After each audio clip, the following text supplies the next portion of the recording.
What's going on, everyone? My name is Matt. Welcome back to another video. And in today's video, we're going to be talking about how much money can you actually make in a cleaning business. If you're new here, this channel is all about helping cleaning businesses grow. So go ahead and subscribe, give this video a like, and let's get started. So how much money can a cleaning business actually make? And the answer is very simple, a lot. And it depends on a lot of factors, but the cleaning industry is a massive industry. I looked up some stats here, and by 2025, the cleaning industry, the residential cleaning industry, will be a $40 billion market. So there's a lot of money in this industry. There's a lot of money in this area of business. It's something that's continuously growing year over year. More and more people are looking for professionals to clean their houses and their apartments. Now, because the cleaning industry is such a big market, there are so many different types of business sizes in this market. There's going to be very small businesses run by one person, and then very big businesses where there are several locations. So I'm gonna break this up into three categories for you guys and then explain a bit of how much each of those categories can make. If you own a cleaning business and you're interested in growing your cleaning business, and you're looking out and trying to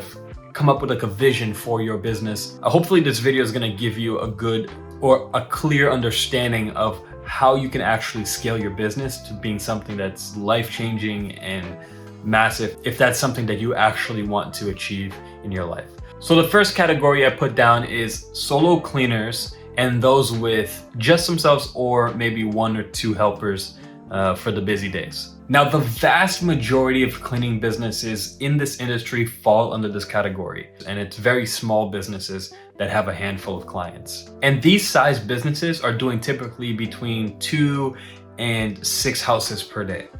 Now, if it's 2 houses, usually it's just one person doing those cleanings, and if it's 6 houses, it's usually 1, 2, or 3 people doing those cleanings to get those done. And in order to understand how much these cleaning services are actually making, we have to come up with a good average. So I would say a good average for a cleaning service would be about $120. Some businesses charge less, some businesses charge more, but we're gonna keep it at $120. So if we do some quick math here, with this average, from a solo cleaner that's doing 2 houses a day to a team of 3 that's doing, let's say, 6 houses a day, you're looking at between $240 to $720 per day. And this is actually a really good amount of money, because running a cleaning business has very little overhead, especially if you're a solo cleaner.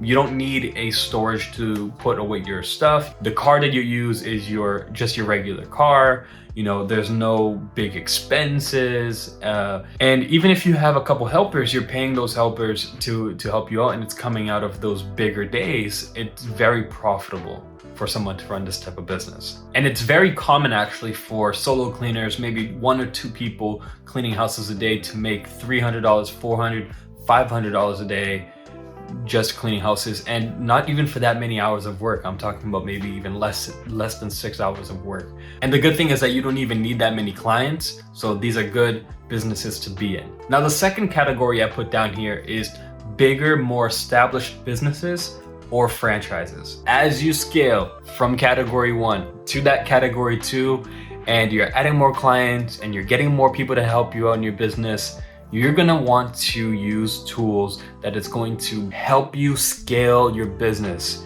And the best tool that you can use to help scale your business is Jobber. Jobber is a scheduling software for home service businesses with a ton of features. Jobber helps you close more clients by letting you send quotes directly to people. You can send invoices directly to them, and they can pay right through their email. We use it in our business. We send it to all of our clients every month. We send out all of the invoices using Jobber, and our clients pay us every month using Jobber. It's fantastic. And they also have client portals, and it's a place where all of your clients can see their visits, upcoming visits. They can pay their invoices. They can make requests. So that's really, really helpful. We also use Jobber to keep track of hours for all of our employees, which is extremely helpful. So go check it out and try it out for your business. I put the link in the description. They have packages and price points for all different sizes of business.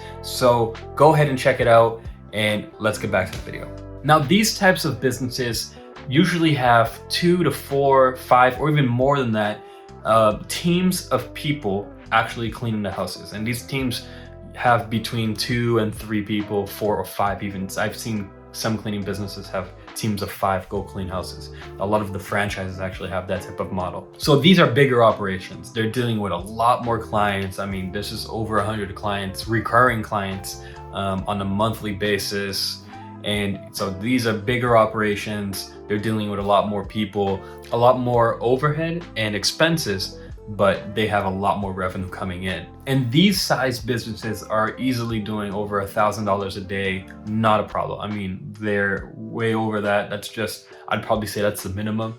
So they're making a lot more than that. And typically these businesses actually scaled from that first category that I just shared to you guys, is that those solo cleaners that started with 1 or 2 people helping them, and then it kind of just scaled from there. They added another person, hired another person, added another team, and it just kind of grew from there as the clients came in, and they became that more established business that made a lot more money. These businesses need storage, sometimes they have vehicles, sometimes they have offices that they need to rent. So you're talking about a lot more overhead. The insurance is more expensive. There's a lot more paperwork to be done because of all the employees that they have. So these are more, and usually the owners of these businesses aren't doing the cleaning themselves. They're the ones in the office managing everything, managing the clientele, and they train people and then send out these teams to do the cleaning for them. And the third category I put down here are franchisors. And these are the massive brands like Merry Maids, The Maids, 2 Maids and a Mop. These are big brands that are national and have many franchisees all over the world. And these businesses aren't even in the, I wouldn't even say they're in the cleaning service business. They're more in the marketing and creating a brand and then selling licenses to use their brand and open new locations, all over the world. So that's their business. It's to sell franchises. It's not even to sell cleaning services anymore. But I added this third category because a lot of the times these big franchises actually started off from those small cleaning businesses. Then they just scaled, they became bigger, they added teams, they went to that category 2 type of business where they had several teams. Maybe they opened a few more offices. They have several locations, and then it gets to a point where to scale, it's actually just easier to franchise than for you to scale yourself, because it's just too many people, the overhead is too high, it's just a lot of hands-on work. So you share that responsibility with a franchisee, and that's usually how a lot of these businesses get started. I actually read the book about the guy that started 2 Maids and a Mop. It's called The Purple Cow, and it's a great book about marketing and teaches you a lot. So if you're interested in that, definitely check that out. It's called The Purple Cow. I'll try to put a picture of it here somewhere. And he started his business with 1 location, and he grew it, hired people, that scaled, opened a 2nd location, then his 3rd, and then grew it into a franchise. And now it's a massive company that has a lot of people working for it. And these size businesses are making millions of dollars a year. I mean, even per month. They're making a lot of money. So there's a lot of money in this area of selling franchises, and they make most of their money from royalties and then from the franchise fees that they make from selling these locations to new people. Now, I don't know, maybe you're watching this and you own a cleaning business, and I don't know what your dreams are, or your vision, or what you want to achieve in your business, but it's really interesting to know that you can actually go from a very small business where you yourself are starting a cleaning business and you're just kind of getting your first clients, and the path is actually very clear for you to scale your business, go from that category 1 that I just spoke about to that category 2, and then even to that category 3 if you're determined enough to get it to a point where you're franchising your brand and you're building this massive organization using this name that you created and people have come to know and recognize and love. And with the cleaning industry expanding and growing and there's more people wanting the service, you're looking at a market that is very easy to get in and get started, build a business and scale it and build your clientele list and make more money. And I've even taken that route myself. I started very, very small. It was just me and my mother cleaning houses, you know, with the handful of clients that we had, and we grew, and now we have a location, an office, we have storage, we have teams that are working for us. I have 3 teams that are working for us cleaning houses every single day, and we're scaling that and we're growing. And my dream and my goal is to keep scaling it and to getting to the point where I can possibly license and franchise and open several new locations and go national with it by building this brand. So that is, I'm living proof of that, you know, that clear path that you can take if you're getting into the cleaning business. So if that's you, I hope that this video encourages you and shows you that even if maybe you are just a solo cleaner right now and you're looking and you're saying, man, I wish, you know, how long is it going to take me to get to that point, or how, you know, how can I scale to this business? How can I grow? Can I become more successful at this? And the truth is, yes, you can.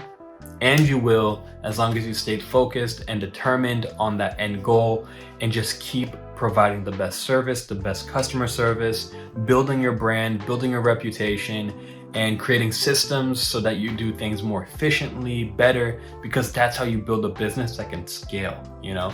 And yeah, you can easily grow to a business that has a few offices, several locations. You can dominate the city that you are in. So I hope that this video encourages you guys, gives you a bit of perspective on, you know, how much money is in this industry. And if you haven't already, go ahead and subscribe to the channel, give this video a like, and I will see you in the next one.